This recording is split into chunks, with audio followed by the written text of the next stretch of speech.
อย่าเจ้าอย่าสิแนมข่อยในสายตาจั่งซั้นข่อยเบิ่งเจ้าแล้วนี่เจ้ามันใส่ข้อยเด้นี่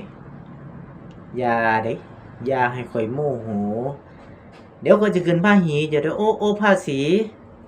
เอาร้อยละจักบาทดีน้อสำหรับคนที่มันใส่ข้อยนี่น้อ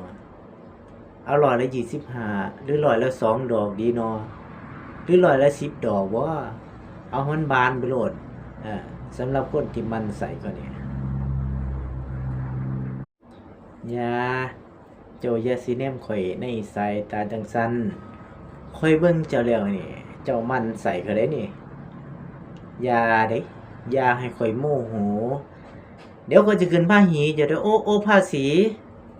เอาร้อยละจักบาทดีน้อสำหรับคนที่มันใส่ข้อยนี่น้อเอาร้อยละ25หรือร้อยละ2ดอกดีน้อหรือร้อยละ10ดอกบ่เอาให้มันบานไปโลดสำหรับคนที่มันใส่ข้อยนี่